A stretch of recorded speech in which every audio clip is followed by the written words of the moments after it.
Tu n'es qu'une décrocheuse scolaire qui ne sait même pas lire une simple étiquette. Sors de ma vue avant que je ne fasse appel à la sécurité pour te mettre dehors. Le cri résonna sur les murs en marbre du restaurant le plus cher de New York. Les fourchettes tombèrent. La musique s'arrêta. Tous les milliardaires et célébrités présents dans la salle se figèrent. Geneviève Sterling, l'épouse du magnat de l'immobilier le plus impitoyable de la ville, venait de détruire publiquement une jeune serveuse pour avoir commis une simple erreur. Elle pensait avoir gagné. Elle pensait que la jeune fille s'enfuirait en pleurant. Mais elle ne savait pas à qui elle s'adressait.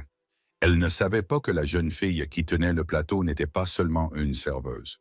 Et ce que cette fille illettrée a dit ensuite n'a pas seulement réduit Geneviève au silence. Il a coûté 20 millions de dollars à la famille Sterling en 10 secondes. Voici l'histoire d'une arrogance qui a trouvé son maître. La pluie à Manhattan ne nettoie pas la ville, elle rend simplement la saleté plus glissante. Pour Hannah, la pluie n'était qu'un obstacle de plus dans une vie qui ressemblait à une course d'obstacles sans fin. Il était 17h30, un mardi. Hannah se tenait près de l'entrée de service de l'Obsidian, un restaurant si exclusif que son numéro de téléphone n'était pas répertorié en ligne. Il fallait connaître quelqu'un qui connaissait quelqu'un pour pouvoir réserver une salade. Hannah vérifia son reflet dans la vitre humide de la porte arrière. Elle avait l'air fatiguée. À 26 ans, elle avait le regard de quelqu'un qui avait vécu 100 ans de malchance. Ses cheveux blonds étaient tirés en arrière en un chignon sévère et son uniforme, une chemise blanche impeccable et un pantalon noir, étaient 2 tailles trop grands. C'était un vêtement usagé de la fille précédente qui avait démissionné après une semaine. « Hannah, dépêche-toi. » La voix d'Henry, le responsable de salle, l'attira de ses pensées. Henry était un homme petit, moustachu. Il passait plus de temps à soigner son apparence qu'à développer sa personnalité. Il traitait le personnel de salle comme des serviettes jetables, utiles pendant un moment, puis à jeter. « J'arrive, Henry, » dit Hannah d'une voix douce. Elle garda la tête baissée. C'était sa stratégie. Être invisible. À l'intérieur, l'Obsidienne était un temple d'or et de velours. Ça sentait l'huile de truffe, le cognac vieilli et l'argent ancien. Le travail d'Hannah était simple. Verser l'eau, débarrasser les assiettes et ne jamais parler à moins qu'on ne lui adresse la parole. Elle avait besoin de ce travail. Désespérément, dans sa poche, son téléphone vibrait contre sa cuisse. Elle savait de quoi il s'agissait sans même regarder. C'était le service de facturation de l'hôpital. Le traitement de sa mère pour un Parkinson précoce n'était pas couvert par leur assurance de base, et la dette était une marée montante qui menaçait de les noyer toutes les deux. Hannah avait vendu sa voiture, son ordinateur portable et même la bague de fiançailles de sa grand-mère. Tout ce qui lui restait, c'était ce travail et les pourboires qu'elle espérait voir les riches clients lui laisser.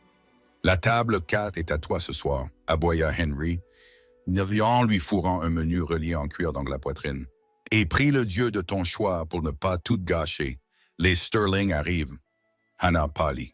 Tout le monde dans le secteur des services connaissait les Sterling. Patrick Sterling était un magnat de la technologie qui s'était reconverti dans le commerce d'armes, un homme qui achetait des entreprises juste pour licencier tout le monde par plaisir. Mais ce n'était pas lui le problème. Le problème, c'était sa femme, Geneviève. Geneviève Sterling était une ancienne mannequin qui avait épousé un milliardaire et traitait le monde comme son serviteur personnel. Elle était connue pour licencier le personnel qui respirait trop fort ou avait une aura déplaisante. « Je ne supporte pas les Sterling. »« Henry, » balbutia Hannah, « s'il te plaît, mets-moi sur la terrasse. Mets-moi à la plonge. N'importe où ailleurs. » Henry ricana.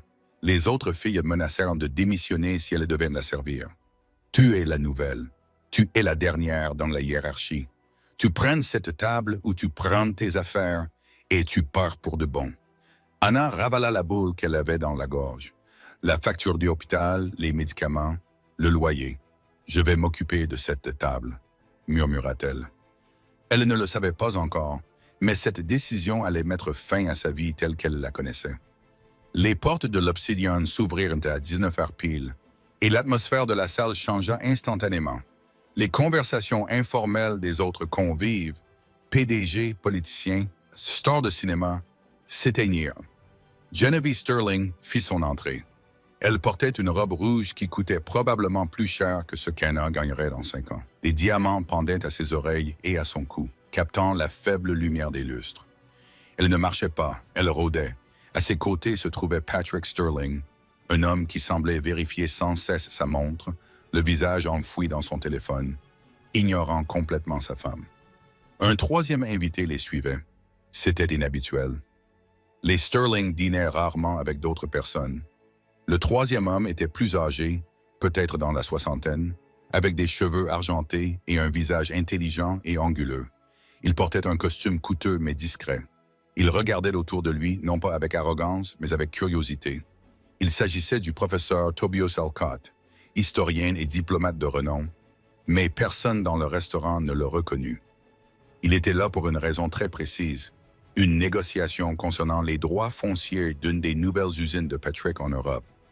Hannah prit une profonde inspiration, lissa son tablier et s'approcha de la table. « Bonsoir, monsieur et madame Sterling. Bienvenue à l'Obsidian », dit Hannah en gardant les yeux baissés respectueusement. « Je m'appelle Hannah et je m'occuperai de vous ce soir. » Geneviève ne leva pas les yeux. Elle était occupée à inspecter sa fourchette, la tenant à la lumière comme si elle cherchait des germes microscopiques. « Ce verre à eau, » dit Geneviève d'une voix aussi cristalline que du verre brisé. « Il y a une tache. » Hannah regarda. Le verre était impeccable. « Je m'excuse, madame. Je vais le remplacer immédiatement.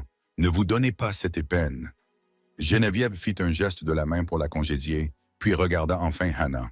Elle plissa les yeux. Elle scruta Hannah de haut en bas. Un regard de pur dégoût se dessina sur ses lèvres. « Vous avez l'air épuisé. C'est peu appétissant. Ne vous laisse-t-il pas dormir dans le refuge d'où vous venez? » Hannah se figea. L'insulte était si désinvolte, si inutile. Elle sentit ses joues s'empourprer.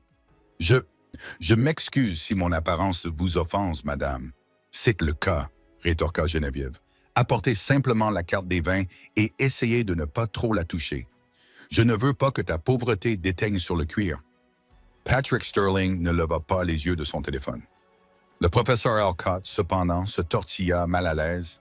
Il regarda Hannah avec un regard compatissant, presque désolé. Hannah s'éloigna précipitamment, les mains tremblantes. Elle attrapa la lourde carte des vins reliés en cuir, le livre noir comme il l'appelait. Elle contenait des vins pouvant coûter jusqu'à 40 000 $ la bouteille.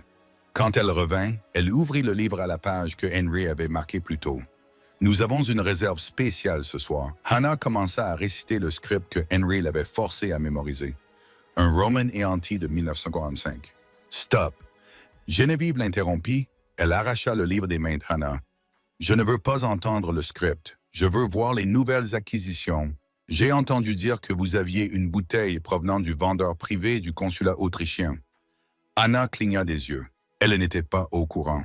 Cela ne faisait pas partie de la formation. « Je crois que oui, madame, » dit Hannah en improvisant. « Je vais chercher le sommelier. »« Non, » siffla Geneviève. « Je ne veux pas du sommelier. Je veux que vous méritiez votre pourboire. Lisez-moi l'étiquette de la 3e bouteille à la page 4. » Elle repoussa le livre vers Hannah. Hannah baissa les yeux vers la page. Son cœur s'arrêta. Le menu était imprimé en anglais, mais la section que Geneviève désignait, celle des collections privées, était écrite à la main dans la langue d'origine du millésime afin d'en prouver l'authenticité. L'entrée n'était pas en français. Elle n'était pas en italien. Elle était écrite en latin avec des annotations dans un dialecte archaïque de l'ancien occitan. Hannah fixa le texte.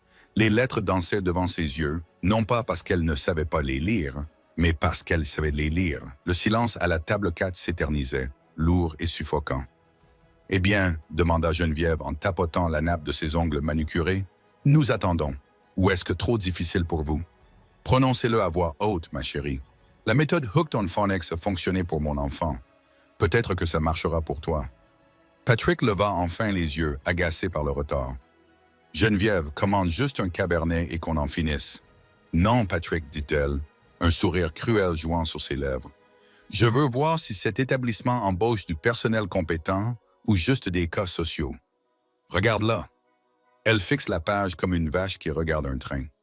Les mains d'Hannah serrent le livre en cuir. Le texte était une description d'un vin monastique du 14e siècle, mentionnant l'abbaye spécifique et l'année de la récolte. Vanum debacha sancti victorious anno domini, MCC, LSCTX. Hannah savait exactement ce que c'était. Mais elle savait aussi que si elle le prononçait correctement, elle attirerait l'attention sur elle. Anna n'était pas seulement une serveuse. Il y a 6 ans, elle était une prodige, doctorante en linguistique à l'Université d'Oxford, spécialisée dans les langues romanes et les dialectes maures. Elle avait tout abandonné lorsque son père était décédé et que sa mère était tombée malade. Elle avait disparu dans le secteur des services pour gagner rapidement de l'argent, cachant son passé pour éviter la honte du potentiel gâché que ses pairs universitaires lui auraient infligé. Si elle lisait cela couramment, elle briserait son personnage. Si elle ne le faisait pas, elle serait humiliée. Elle hésita, la langue lourde. C'est un vin de l'abbaye de Saint-Victor. Anna marmonna, essayant de l'angliciser, essayant de paraître simple. Geneviève rit. C'était un aboiement sonore qui fit se retourner les têtes à 3 tables de là. L'abbaye de Saint-Victor, se moqua-t-elle. Oh, écoutez-la, elle devine. Elle voit le mot sancti et devine saint, comme c'est pittoresque. Geneviève se leva, attirant l'attention de toute la salle. Elle adorait avoir un public. C'est inacceptable, annonça Geneviève, sa voix portant jusqu'aux tables voisines.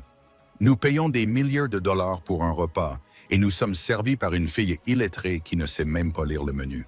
C'est insultant, c'est pathétique. Elle tourna son regard vers Hannah, les yeux pleins de malice. Dis-moi, as-tu même terminé le lycée ou as-tu abandonné tes études pour avoir un bébé dans un parc de caravanes? La cruauté était si précise, si infondée, qu'elle ressemblait à une gifle physique. Les larmes montèrent aux yeux de Hannah. Elle pensa à sa mère qui tremblait dans son lit, qui avait besoin de ses médicaments. Elle a dû ravaler sa fierté. « Je vous présente mes excuses, Madame Sterling. » Hannah a murmuré en baissant la tête. « Je vais chercher le directeur. »« Tu as intérêt, » a rétorqué Geneviève avec mépris. « Et ensuite, tu iras chercher ton manteau, car tu es renvoyé. » Henri, le directeur, est apparu instantanément. Il avait un 6e sens pour les catastrophes. Il a vu Geneviève debout. Il a vu les larmes dans les yeux de Hannah et il a immédiatement fait son calcul. Les Sterling dépensaient 50 000 $ par an à l'Obsidian. Hannah était employée à l'heure. Le calcul était simple. Madame Sterling, 1000 excuses. Henry s'inclina profondément. Cette fille vous cause-t-elle des ennuis? Elle est incompétente, Henry, dit Geneviève en se rassoyant et en croisant les jambes. Elle ne sait pas lire la carte des vins. Elle est analphabète. Cela gâche l'ambiance d'être servi par quelqu'un d'aussi stupide. Henry se tourna vers Hannah, le visage déformé par la colère. Je t'avais dit une seule erreur, une seule, Henry. Le texte est en ancien occitan, dit Hannah doucement, d'un ton suppliant. Ce n'est pas du français standard. J'ai essayé de l'expliquer. Ne me mens pas, siffla Henry. Tu as embarrassé nos invités. Je veux qu'elle parte, Henry, dit Geneviève en prenant un graissin et en le cassant en 2. Tout de suite, et je veux qu'elle s'excuse auprès de toute la table pour nous avoir fait perdre notre temps avant de partir. Faites-lui dire. Faites-lui dire. Je suis une fille sans instruction qui n'a pas sa place ici. La cruauté de cette demande fit même tressaillir Patrick Sterling. Jen, ça suffit, murmura-t-il. Non, ce n'est pas suffisant, rétorqua Geneviève. Ces gens doivent apprendre à rester à leur place. Si elle veut conserver sa dignité, elle aurait dû rester à l'école. Henry regarda Hannah. Tu as entendu la dame. Excuse-toi, puis vide ton casier. Hannah resta là, au centre de l'attention de la pièce. Elle se sentait mise à nu. L'humiliation lui brûlait la poitrine comme un charbon ardent. Elle regarda Geneviève, dont le visage était déformé par un sourire triomphant. Elle regarda Henry, qui la regardait avec mépris. Puis elle regarda le 3e homme, le professeur Alcott. Il l'observait attentivement. Il ne regardait pas son uniforme. Il regardait ses yeux. Il l'avait entendu murmurer à propos du vieux Oxytine. Quelque chose en elle se brisa. Ce n'était pas un craquement violent. C'était le bruit d'une lourde chaîne qui se rompait. La peur de perdre son emploi disparut soudainement, remplacée par une lucidité froide et aiguë. Elle se souvint qui elle était. Elle se souvint des longues nuits passées à la bibliothèque Bodleian. Elle se souvint de sa thèse. Elle se souvint qu'elle parlait couramment 4 langues, alors que Geneviève Sterling était probablement incapable de commander un sandwich sans bafouiller. Hannah redressa le dos. Elle grandit de 5 centimètres. Elle essuya la larme sur sa joue, non pas d'un geste tremblant, mais d'un geste déterminé. Elle fit un pas vers la table. « Vous voulez que je vous lise le menu, Madame Sterling ?» demanda Hannah. Sa voix n'était plus douce. Elle était projetée, résonante et parfaitement contrôlée. L'accent de la serveuse effrayée avait disparu. À sa place, il y avait le ton sec et autoritaire d'une universitaire d'Oxford. Geneviève cligna des yeux, déconcertée par ce changement soudain d'attitude. « Excusez-moi, vous m'avez traité d'analphabète, dit Anna en fixant la femme du milliardaire. Vous m'avez accusé de deviner et vous m'avez demandé de lire l'entrée. » Anna tendit la main et prit le livre en cuir sur la table. Henry fit un geste pour l'arrêter, mais Anna lui lança un regard si féroce qu'il se figea. Elle ne regarda pas le livre. Elle regarda droit dans les yeux le professeur Alcott. L'entrée concerne un cru de 1370 récupéré dans les archives de la papauté avignonnaise. Anna prit la parole, mais elle ne s'exprima pas en anglais. Elle s'exprima dans un français rapide et impeccable, avec l'accent aristocratique parfait de l'élite parisienne. Elle passa sans effort à l'italien pour décrire la géographie de la région. Puis, fixant Geneviève du regard, elle récita le vers latin original inscrit sur l'étiquette, le traduisant en temps réel. Verum regum, rex vinorum, le vin des rois, le roi des vins. Mais il avertit que celui qui boit sans connaissance ne boit que du vinaigre. Tout le restaurant était silencieux. On aurait pu entendre une mouche voler. Anna ferma le livre dans un léger bruit sourd. « Je n'ai pas abandonné mes études secondaires, Madame Sterling, » dit Anna d'une voix claire. « Je suis titulaire d'une maîtrise en linguistique et j'étais doctorante à l'Université d'Oxford avant que la vie ne m'oblige à m'occuper de ma mère mourante. Je parle 4 langues, j'en lis 6 et je peux vous assurer que la seule chose illettrée à cette langue, c'est votre compréhension de ce qui constitue la classe. » Geneviève resta bouche bée. Son visage prit une teinte rouge vif, mais le véritable drame n'avait même pas encore commencé, car le professeur Alcott, l'homme discret assis dans un coin, se leva soudainement. Il fixait Anna comme s'il avait vu un fantôme. « Attendez, » dit Alcott d'une voix tremblante. « Avez-vous dit doctorante à Oxford? » Il plissa les yeux en la regardant et s'approcha d'elle. « Mon Dieu, » murmura Alcott, « vous êtes Hannah, Hannah Linwood. » Hannah le regarda, perplexe. « Oui. » Alcott se tourna vers Patrick Sterling, le visage pâle. « Patrick, vous êtes un idiot. »« Pardon? » balbutia Patrick. « Vous m'avez amené ici pour traduire les anciens titres de propriété du site de l'usine en Provence. »« Exact. Vous avez dit que le dialecte était impossible à être déchiffré, que la bataille juridique vous a coûté 20 millions de dollars, parce que personne ne peut prouver l'historique de la propriété. » « Oui, » dit Patrick, en regardant tour à tour la serveuse et le professeur, la seule personne au monde à avoir réussi à traduire les archives foncières provinciales du 14e siècle est l'auteur de l'article « Legacies of the Avignon Papacy ».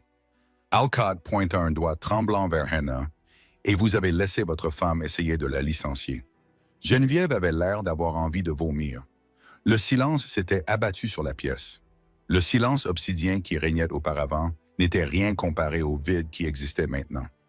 Avant, c'était un silence de malaise. Maintenant, c'était un silence de choc.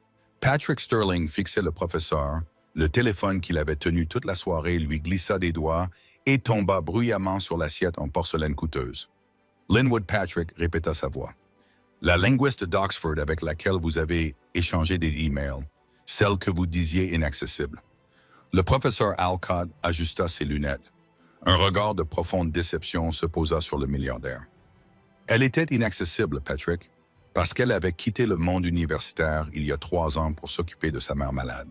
Personne ne savait où elle était partie. Et vous, dit-il en désignant les personnes autour de la table, vous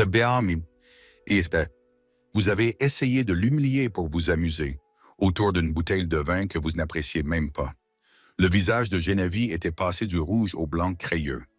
Le changement de pouvoir dans la pièce était palpable. C'était un poids physique. Elle essaya de rire, mais cela ressemblait plutôt à une toux étouffée. « Tobias, ne soyez pas ridicule. » Elle ricana, essayant de reprendre le contrôle de la conversation. « Regarde-la, c'est une serveuse dans une chemise mal ajustée. Tu te trompes. C'est un nom courant. » Hannah ne bougea pas. Elle se contenta de soutenir le regard d'Alcott, reconnaissant la vérité de ses paroles. « Je ne me trompe pas, Geneviève, » dit froidement Alcott. Il sortit son smartphone de sa poche et tapa plusieurs fois sur l'écran. Il tourna l'écran vers Patrick. « Voici la première page de l'acte de propriété du terrain en Provence. Celui qui retarde la construction de votre usine. Celui qui coûte 50 000 $ par jour à vos investisseurs en raison des retards. Patrick se pencha, ses yeux scrutant l'écriture ancienne complexe à l'écran. Et ceci, continua Alcott en tapotant un autre document, est la thèse de maîtrise de Mademoiselle Linwood sur les dialectes du droit immobilier provençal du 14e siècle. Remarquez l'analyse syntaxique. Elle est la seule personne vivante à avoir publié des travaux sur cette formulation juridique spécifique. Patrick leva les yeux de son téléphone. Il regarda Anna, la regarda vraiment pour la première fois de la soirée. Il ne voyait plus un tablier taché, ni un visage fatigué. Il voyait la clé qui lui permettrait de débloquer une fortune colossale. Cette prise de conscience le frappa comme un coup de massue. Si Alcott avait raison, sa femme venait d'insulter brutalement la seule personne qui pouvait sauver son expansion européenne. Mademoiselle Linwood, balbutia Patrick en se levant lentement. Son arrogance avait disparu, remplacée par le calcul désespéré d'un homme d'affaires acculé. « Asseyez-vous, s'il vous plaît », dit-il en désignant la 4e chaise vide à leur table. Henry, le directeur, faillit s'évanouir. Une serveuse assise à une table privilégiée. Cela enfreignait toutes les règles du restaurant. « Patrick », siffla Geneviève en lui saisissant le bras. « Qu'est-ce que tu fais? Tu ne peux pas inviter le personnel à s'asseoir avec nous. Les gens nous regardent. » Patrick retira son bras de son étreinte. Son regard était dur. « Tais-toi, Geneviève. » Les mots étaient doux, mais ils étaient mortels. Geneviève recula comme s'il l'avait frappé. « Tu as déjà fait assez de dégâts ce soir, » grogna Patrick à sa femme. Il se tourna vers Hannah, son attitude changeant instantanément pour devenir charmante à l'excès. « Anna, si je peux vous appeler ainsi, il semble y avoir eu un terrible malentendu. Ma femme est souvent impulsive. Joignez-vous à nous, je vous en prie. Nous devons parler. » Anna resta ferme. Elle ne se dirigea pas vers la chaise. Elle regarda l'homme qui, 5 minutes plus tôt, n'avait même pas pris la peine de la regarder pendant que sa femme la démolissait. « Je suis en service, Monsieur Sterling, » dit Hannah froidement. « Et d'après votre femme, je suis incompétente et licenciée. Je devrais aller vider mon casier. » Elle se retourna pour partir. C'était un pari énorme. Si elle franchissait cette porte, elle risquait de tout perdre. Mais elle savait intellectuellement qu'elle avait les cartes en main. Non, attendez. Patrick se précipita pratiquement à travers la table. « Henry, vous n'êtes pas licencié. Henry, dites-lui qu'elle n'est pas licenciée. » Henry hocha la tête comme une poupée de tableau de bord. « Non, non, bien sûr que non. Mademoiselle Linwood est un membre précieux de notre équipe. » Anna s'arrêta. Elle se retourna lentement. « Je ne veux pas être un membre précieux de votre équipe, Henry.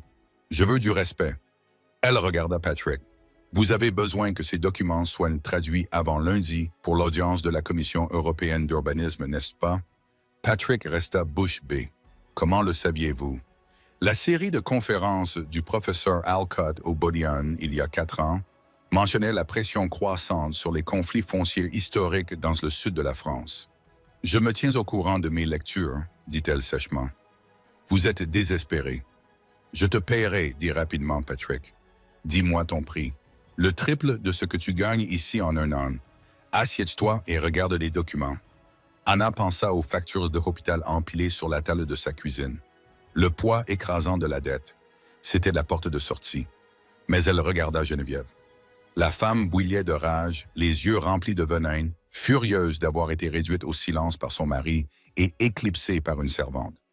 Si Anna acceptait l'argent maintenant, Geneviève serait quand même gagnante.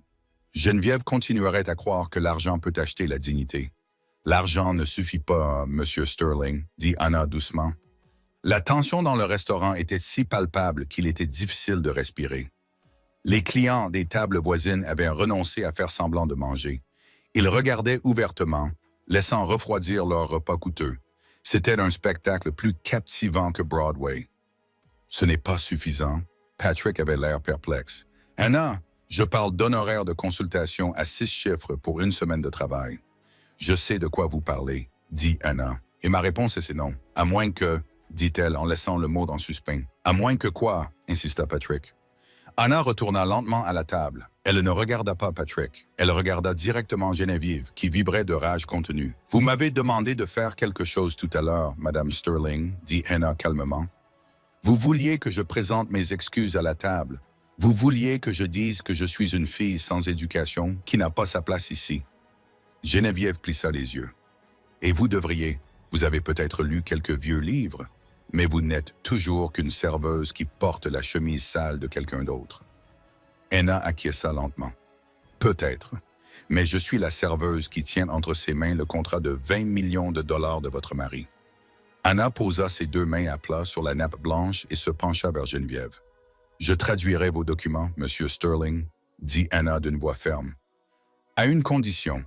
Votre femme doit se lever immédiatement devant tout le monde dans cette pièce et me présenter ses excuses. Pas de fausses excuses. Elle doit prononcer exactement les mots qu'elle a essayé de me faire dire. » Geneviève resta bouche bée. « Vous devez être folle. » Elle doit dire. « Je suis une femme arrogante et cruelle, et j'ai eu tort de vous juger en fonction de votre statut social. Je m'excuse pour mon ignorance. » Anna récita les mots lentement, en insistant sur chacun d'entre eux. L'ultimatum frappa la table comme une bombe. Geneviève poussa un cri de rire. « Petite garce intéressée par l'argent, tu crois que je vais m'excuser auprès de toi? Patrick, mets-la dehors, fais-la arrêter pour extorsion. » Elle regarda son mari, s'attendant à ce qu'il partage son indignation, à ce qu'il défende son honneur. Patrick ne la regardait pas. Il regardait à nouveau son téléphone, parcourant un email de ses investisseurs détaillant les pertes catastrophiques si l'accord échouait lundi. Il regarda le professeur Alcott, qui acquiesça lentement, confirmant que c'était vrai. Patrick Sterling était un homme qui aimait l'argent plus que tout au monde, certainement plus qu'il n'aimait la fierté de sa femme. Il se tourna lentement vers Geneviève. Ses yeux étaient froids, sans vie. « Fais-le, Geneviève. » Geneviève le regarda comme s'il s'était mis à parler en langue. « Qu'est-ce que tu as dit? » « Excuse-toi auprès d'elle. Dis ce qu'elle t'a dit de dire. Patrick, tu as perdu la tête? Je suis Madame Patrick Sterling. Je ne m'excuse pas auprès du personnel. » Sa voix montait jusqu'à devenir hystérique. « Tu le feras si tu veux rester Madame Patrick Sterling, dit-il. » Ce n'était pas un cri. C'était une simple constatation, suffisamment forte pour que seule leur table puisse l'entendre. Cet accord vaut plus que ton ego. Nous avons misé toute notre capital sur cette expansion européenne. Si Anna ne traduit pas ses actes, nous perdons les investisseurs. Si nous perdons les investisseurs, le château de cartes s'effondre. Vous comprenez? Nous pourrions tout perdre. Geneviève pâlit complètement. Elle regarda autour d'elle. Elle vit les visages de ses pairs, les mondains avec lesquels elle rivalisait, les chroniqueurs mondains qu'elle essayait d'impressionner. Ils la regardaient tous, attendant son humiliation. « Patrick, s'il te plaît, » murmura-t-elle. Des larmes de peur authentiques lui montèrent aux yeux, pas des larmes de crocodile, une véritable terreur de perdre son statut. « Ne m'oblige pas à faire ça, les gens regardent. Ils verront que tu fais enfin la bonne chose pour une fois dans ta vie. » Patrick s'énerva. Il regarda sa montre. « Tu as 10 secondes, Geneviève. Sinon, j'appelle mes avocats et nous discutons du contrat prénuptial. » Le suspense était palpable. Le contrat de mariage. Il était légendaire pour son caractère inflexible. S'il divorçait pour un motif valable, elle partirait sans rien d'autre que ses vêtements. Geneviève Sterling, la reine de l'Upper East Side, regarda la serveuse qu'elle avait tenté de détruire. Elle regarda le tablier taché. Elle regarda dans les yeux calmes et inflexibles d'Anna. Geneviève repoussa lentement et tremblamment sa chaise. Le bruit de frottement était atrocement fort dans la pièce silencieuse. Elle se leva. Ses jambes tremblaient. Sa voix se brisa. Elle dut s'éclaircir la gorge. « Plus fort, s'il vous plaît, » dit Anna doucement, « pour que les gens au fond puissent vous entendre. » Geneviève ferma les yeux, ravalant la bile qui lui montait à la gorge. « Je suis une femme arrogante et cruelle, » étouffa Geneviève, les mots ayant le goût de cendre, « et j'ai eu tort de vous juger en fonction de votre condition sociale. Je vous présente mes excuses. Je m'excuse pour mon ignorance. » Elle ouvrit les yeux. Une seule larme de pure fureur et de honte roula sur sa joue parfaitement maquillée. Elle regarda Anna avec une haine qui aurait pu brûler des villes entières. Anna ne sourit pas. Il ne s'agissait pas de vengeance. Il s'agissait d'équilibre. Excuse acceptée. « Madame Sterling, » dit Anna, « vous pouvez vous asseoir. » Geneviève s'effondra sur sa chaise, enfouissant son visage dans ses mains, complètement vaincue. Le silence qui suivit les excuses forcées de Geneviève Sterling n'était pas vide. Il était lourd, suffocant et absolu. C'était le genre de silence qui suit généralement un coup de feu. Geneviève resta figée, les mains toujours sur le visage, les épaules secouées par des sanglots saccadés et silencieux. La femme qui avait régné sur la scène sociale new-yorkaise pendant une décennie, qui avait terrorisé le personnel des Hamptons à Street, Trops, était réduite à une statue tremblante d'humiliation. Anna se tenait debout devant elle, elle ne jubilait pas, elle ne souriait pas. Elle observait simplement, le visage impassible. Pour Hannah, il ne s'agissait pas d'une victoire. Il s'agissait d'équilibre. Il s'agissait de l'univers qui corrigeait une anomalie. Pendant 10 longues secondes, personne ne bougea. Les convives des tables environnantes, le sénateur Miller à la table 5, le producteur de Broadway à la table 2, le magnat du pétrole ARS à la table 8, restèrent assis, leurs fourchettes suspendues à mi-chemin de leur bouche. Ils avaient déjà été témoins de disputes publiques, mais jamais du démantèlement complet d'un titan comme Geneviève Sterling par une femme en uniforme en polyester. Puis le silence fut rompu. Cela commença au fond de la salle, près des portes battantes de la cuisine, où les serveurs se blottissaient dans l'ombre. Un seul applaudissement lent, clap, clap, clap, clap. C'était le professeur Alcott. Il se tenait debout, les yeux brillants d'un mélange de fierté professionnelle et de satisfaction personnelle. Les applaudissements se propagèrent comme une traînée de poudre. D'abord, le graisseur se joignit à eux, puis le sénateur, et en quelques instants, la moitié du restaurant était debout. Ce n'étaient pas des applaudissements polis, ils étaient tonitruants. C'était une libération de tension, une reconnaissance collective que quelque chose de juste, quelque chose de rare, venait de se produire dans une salle habituellement régie par l'argent et l'hypocrisie. Geneviève tressaillit au son des applaudissements, se recroquevillant sur elle-même comme s'il s'agissait de coups physiques. Patrick Sterling applaudit pas. Il ne regarda même pas sa femme. Il tapait déjà furieusement sur son téléphone, la lumière bleue illuminant un visage qui était passé de l'embarras à un calcul froid et prédateur. Le drame émotionnel était terminé. La transaction commerciale avait commencé. Il fit glisser le téléphone sur la nappe blanche immaculée, repoussant le verre à vin en cristal intact. Les fichiers sont cryptés dans cet email, dit Patrick, sa voix tranchant les applaudissements, tranchante et transactionnelle.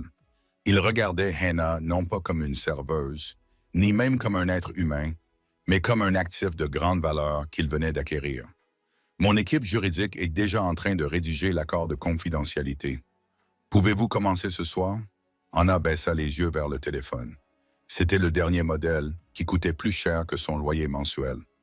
Elle regarda Patrick, puis la femme en larmes à côté de lui, et enfin la salle à manger qui s'était transformée d'une cage en une scène. « Non, Monsieur Sterling, dit Hannah d'une voix calme, mais qui couvrait sans effort les applaudissements qui s'estompaient. Patrick fronça les sourcils, le front plissé. « Excusez-moi, je pensais que nous étions d'accord. L'argent, je ne peux pas commencer ce soir. » Anna l'interrompit, un petit sourire sec effleurant ses lèvres.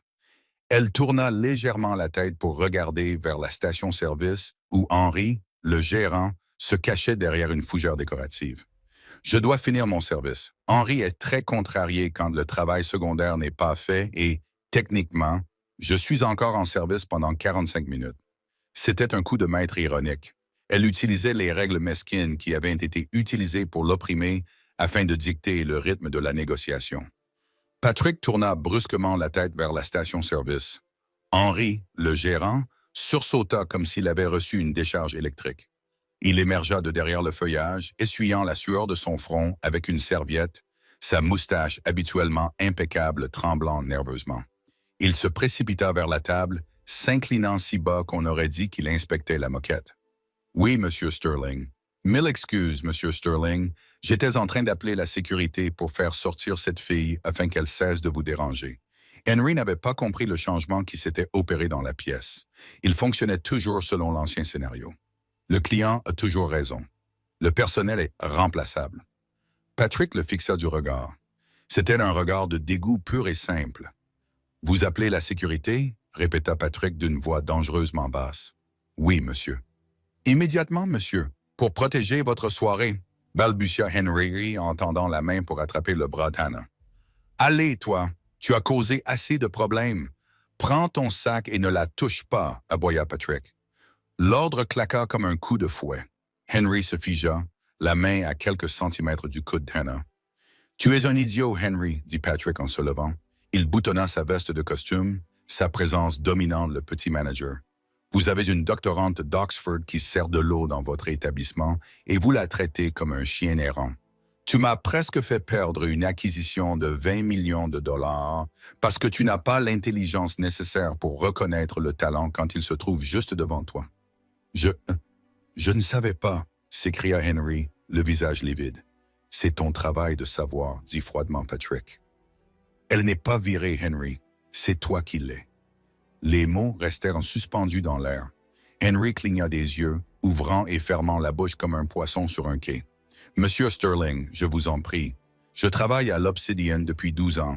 J'ai un crédit immobilier et elle a une mère malade, dit Patrick en désignant Hannah. Mais cela vous importait peu lorsque vous lui avez demandé de vider son casier, n'est-ce que pas? » Patrick ne disait pas cela par gentillesse. Il le disait parce qu'il respectait le pouvoir, et Hannah détenait actuellement le pouvoir. La défendre était une stratégie visant à s'assurer sa loyauté pour le travail de traduction. « Sortez de ma vue. » Patrick le congédia d'un geste de la main. « Si je vous vois dans ce bâtiment quand nous partirons, je ferai en sorte que la seule chose que vous puissiez gérer dans cette ville soit une friteuse. » Henry regarda autour de lui, implorant du regard le soutien de ses collègues. Mais les clients détournèrent le regard. Il avait été trop longtemps un tyran pour le personnel et un lèche-botte pour les riches. Il n'avait plus aucun allié. Les épaules affaissées, Henry se retourna et parcourut le long chemin solitaire qui menait aux portes de la cuisine, retirant son badge au passage. Hannah le regarda partir. Elle ressentit un élan de pitié, mais il fut bref. Il avait fait ses choix. « Bon, » dit Patrick en se tournant vers Hannah. « Maintenant que les ordures ont été jetées, mon chauffeur m'attend dehors. Nous allons à mon bureau à la Sterling Tower. Mon équipe est en train de se rassembler. » Hannah ne bougea pas immédiatement. Elle se tourna vers la table où se trouvaient son bloc-notes et son stylo. Elle les prit. Elle se dirigea vers la chaise où Geneviève pleurait encore silencieusement. Hannah posa doucement le bloc-notes. « Madame Sterling, » dit Hannah doucement. Geneviève leva les yeux. Son mascara coulait en traînées noires sur ses joues. Ses yeux étaient rouges et gonflés. Pour la première fois, elle faisait son âge. Le vernis d'un glamour intouchable avait disparu. « La tache sur le verre, » dit Hannah à voix basse pour que seule Geneviève l'entende. Ce n'était pas une tache. C'était le reflet du lustre. Parfois, nous voyons des défauts dans les choses simplement parce que nous les cherchons. C'est le reflet de notre propre malheur. Geneviève la fixa, les lèvres tremblantes. Elle ouvrit la bouche pour répliquer, pour s'en prendre à elle, mais aucun son ne sortit. La vérité la réduisit au silence. « Au revoir, Madame Sterling, » dit Hannah. Elle se tourna vers le professeur Alcott. Le vieil homme s'avança et prit ses deux mains dans les siennes. Sa poigne était chaleureuse et ferme, un ancrage dans la tempête. « Tu as été brillante, Hannah, » murmura Alcott. « Votre père aurait été si fier. »« Merci, Tobias, » dit-elle, utilisant son prénom pour la première fois depuis qu'elle était son élève. « Je pourrais avoir besoin d'une lettre de recommandation. Je ne pense pas que je vais garder ce travail. » Alcott rit, les yeux plissés. « Ma chère, après ce soir, vous n'aurez plus besoin de recommandations. C'est vous qui les rédigerez. Allez, allez sauver votre empire. » Hannah défit son tablier. Le nœud dans le dos était serré, tenace, tout comme la pauvreté dans laquelle elle vivait depuis 3 ans. Elle tira dessus et il céda. Elle retira le tissu noir par-dessus sa tête, le plia soigneusement, car elle restait professionnelle même dans cette situation, et le posa sur le dossier de la chaise. Elle portait ses propres vêtements sous une simple blouse blanche et un pantalon noir. Sans son tablier, elle semblait différente, plus légère. « Je suis prête, Monsieur Sterling, » dit-elle. La pluie s'était intensifiée. Elle martelait le toit de la Maybach noire qui attendait au bord du trottoir. Mais à l'intérieur, le monde était silencieux et sentait le cuir riche et l'air climatisé. Hannah était assise à l'arrière, dos à la route, dans la configuration des sièges du club. Patrick Sterling était assis en face d'elle. Le professeur Alcott était assis à côté de lui. La cloison séparant le conducteur était fermée. Alors que la voiture s'éloignait de l'Obsidienne, glissant dans les rues humides de Manhattan comme un requin dans les eaux sombres, Patrick se servit un verre à partir de la carafe en cristal de la voiture. Il n'en proposa pas à Hannah. Parlons chiffres, dit Patrick, sans préambule. Le document fait 40 pages. Dialecte archaïque. Terminologie juridique. Alcott dit que c'est impossible pour un profane. J'ai besoin d'une traduction certifiée pour les tribunaux français chargés de l'urbanisme d'ici lundi matin. Cela vous laisse environ 48 heures. Hannah s'adossa à son siège, les mains jointes sur ses genoux. Elle était épuisée. Ses pieds lui faisaient mal après être resté debout pendant 6 heures, mais son esprit était vif. « Je ne facture pas à l'heure, Monsieur Sterling, » dit Hannah. « Je facture en fonction de la complexité. » Patrick but une gorgée de scotch. « Je vous ai proposé 50 000 $ d'acompte et 150 000 à la fin du travail. 200 000 $. C'est plus que raisonnable. C'est comme gagner au loto pour quelqu'un dans votre situation financière. » Il essayait à nouveau de tirer parti de sa pauvreté. Il savait qu'elle était désespérée. Hannah regarda par la fenêtre les lumières floues de la ville. Elle pensa aux appels de recouvrement, à la menace d'expulsion, au coût des médicaments expérimentaux pour la neurologie à Zurich. 200 000 $ suffiraient à rembourser la dette. Oui, mais cela ne garantirait pas l'avenir. Elle regarda Patrick. « Le terrain que vous essayez d'acquérir en Provence, » commença Hannah, se souvenant des détails des anciens cours d'Alcott et du bref aperçu du document. « C'est l'ancien vignoble de l'abbaye de Saint-Victor, n'est-ce pas? » Patrick s'interrompit, le verre à mi-chemin de ses lèvres. « Oui, et tu as l'intention d'y construire une usine de microprocesseurs, » continua-t-elle, « parce que la nappe phréatique y est particulièrement adaptée au système de refroidissement et que les autorités locales offrent un paradis fiscal pour le développement technologique. » Patrick plissa les yeux. « Tu en sais beaucoup pour une serveuse. Je te l'ai dit. Je lis. » Elle répondit, « Voici le problème, Monsieur Sterling. Le document que vous avez n'est pas seulement un acte notarié. C'est une bulle papale de la papauté d'Avignon. Elle contient probablement une clause 6 stantibus, une clause qui rétrocède la propriété à l'Église si le terrain est utilisé à des fins impies. » Le professeur Alcott eut le souffle coupé. « Mon Dieu, elle a raison. Je n'avais pas pensé à vérifier la colossa. » Patrick regarda les deux femmes. « En anglais, s'il vous plaît. » « Cela signifie, dit Hannah en se penchant en avant, que si vous traduisez le document de manière incorrecte ou si vous passez à côté des nuances des restrictions théologiques, vous pourriez acheter le terrain, construire votre usine à 100 millions de $, puis voir le Vatican tout saisir légalement dans 5 ans. Vous n'avez pas seulement besoin d'une traduction, Monsieur Sterling. Vous avez besoin d'une interprétation qui exploite une faille. La voiture était silencieuse. La pluie tambourinait rythmiquement sur le toit. Patrick Sterling baissa lentement son verre. Il comprit enfin qu'il n'engageait pas une traductrice. Il engageait une sauveuse. « Que voulez-vous » demanda Patrick. Sa voix était différente maintenant, respectueuse. « 250 000 $, dit Hannah fermement. Patrick ouvrit la bouche pour accepter immédiatement. C'était une bonne affaire, mais Hannah leva la main. « Hors taxe » ajouta-t-elle. Payé sous forme d'honoraires de consultation à une société que je créerai demain. De plus, vous prendrez en charge le transfert immédiat de ma mère, Elizabeth Linwood, au Centre de neurologie Bernstein à Zurich, y compris le transport aérien privé et les 6 premiers mois de traitement. Patrick cligna des yeux. Il fit le calcul mental. Le vol et le traitement coûteraient facilement 100 000 $ supplémentaires. « C'est cher, » grogna Patrick. L'usine devrait générer 400 millions par an, rétorqua Hannah. Je vous demande moins de 1% de vos revenus de la première année pour m'assurer que vous soyez bien propriétaire du terrain.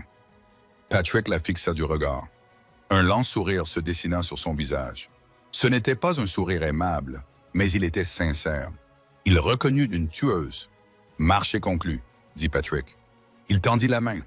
Hannah regarda cette main, la main qu'il avait rejetée plus tôt.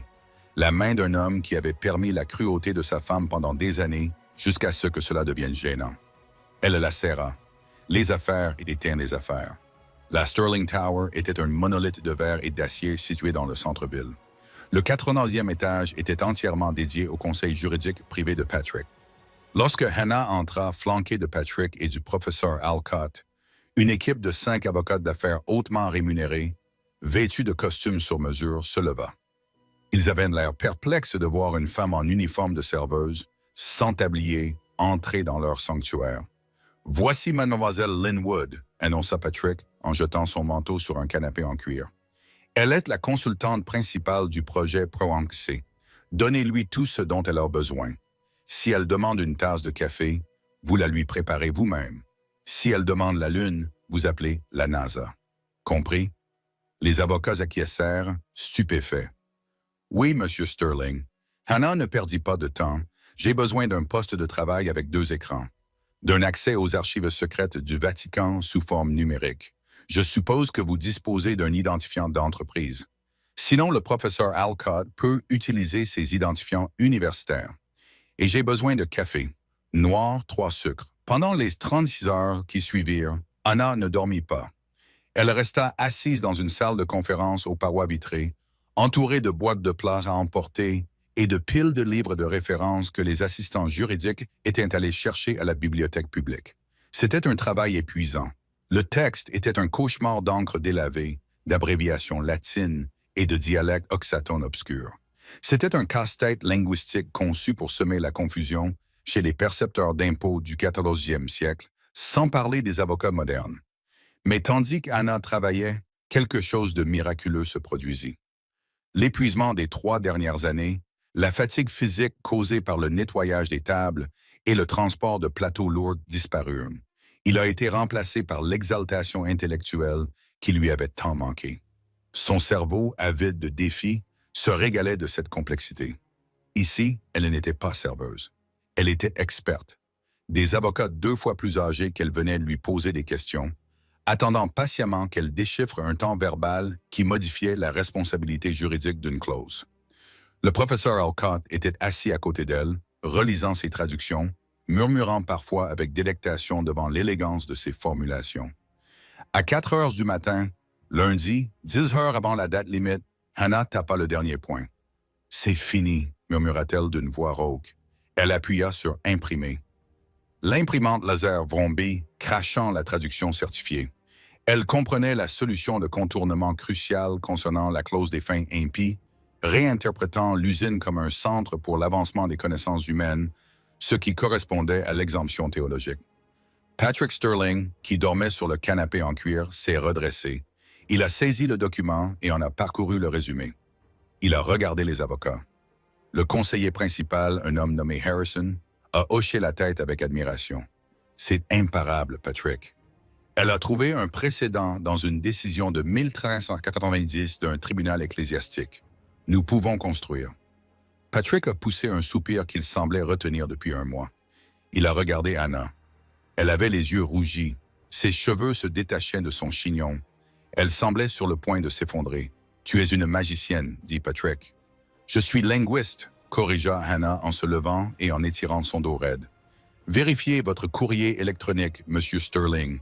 Je viens de vous envoyer la facture. » Patrick rit. Il sortit son téléphone. « Virement bancaire autorisé. Vous devriez le voir apparaître maintenant. » Hannah ne vérifia pas immédiatement son compte bancaire. Elle sortit de la salle de conférence et traversa le couloir silencieux jusqu'aux baies vitrées qui donnaient sur New York. Le soleil se levait à peine.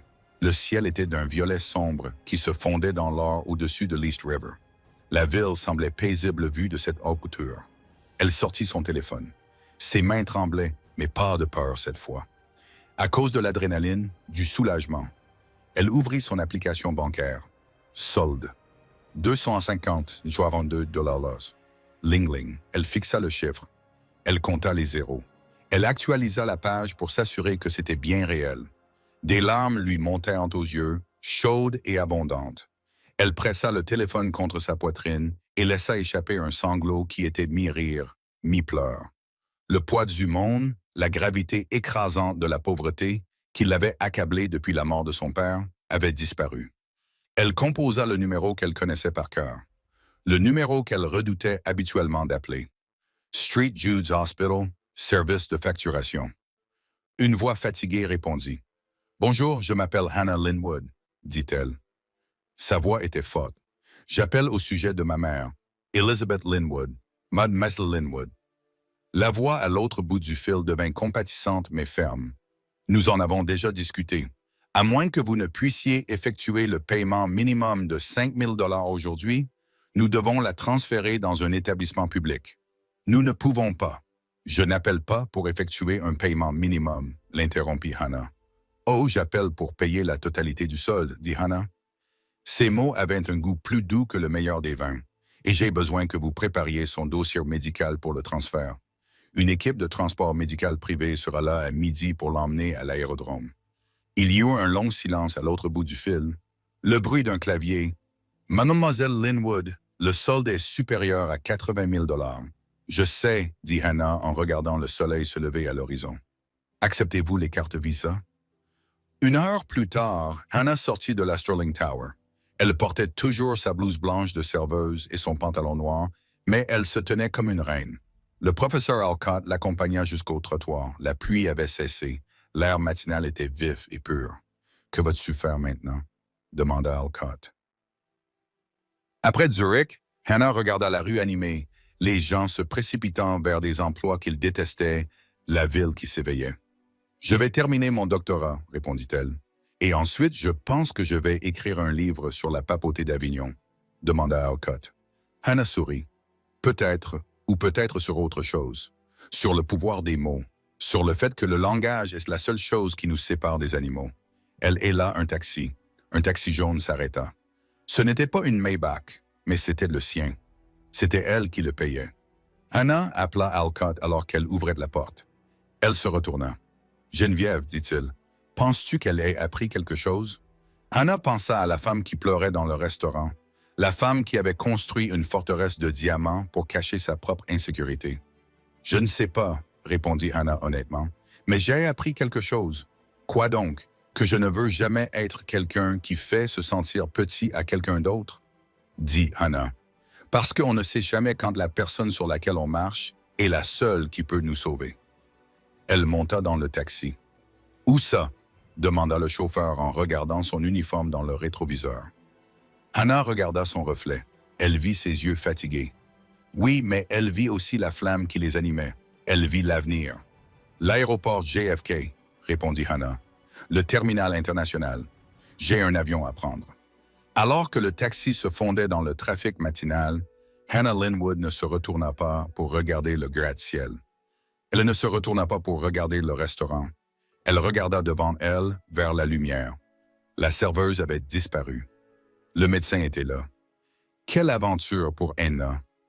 D'abord réduite au silence et humiliée, elle détient désormais les clés du royaume. C'est une histoire qui semble presque trop belle pour être vraie. Mais elle touche à quelque chose de très réel. La valeur invisible de chaque personne que nous rencontrons. Genevieve Sterling a commis une erreur qui lui a coûté sa dignité. Mais cela a donné à Hannah l'occasion de retrouver la sienne. On se demande combien de Hannah avons-nous croisé aujourd'hui sans nous en rendre compte? Combien de fois avons-nous sous-estimé quelqu'un à cause de son travail, de ses vêtements ou de son accent? Je voudrais savoir ce que vous auriez fait à la place de Hannah. Auriez-vous aidé Patrick Sterling après la façon dont il vous a traité? Ou auriez-vous laissé l'accord échouer juste pour les voir souffrir? C'est un choix difficile, justice ou miséricorde. Faites-moi part de votre avis dans les commentaires ci-dessous. Et écoutez, si vous avez aimé cette histoire, rendez-moi un grand service. Cliquez sur le bouton « J'aime ». Cela indique à YouTube que vous souhaitez voir plus d'histoires comme celle-ci. Partagez cette vidéo avec un ami qui a besoin de se rappeler que les outsiders peuvent gagner. Et si vous ne l'avez pas encore fait, cliquez sur le bouton « S'abonner » et activez les notifications. La semaine prochaine, nous vous raconterons l'histoire incroyable d'un sans-abri qui a laissé un héritage d'1 milliard de dollars à un chien errant. Vous ne voulez pas manquer ça. Merci d'avoir regardé et n'oubliez pas, soyez gentils. On ne sait jamais à qui on s'adresse.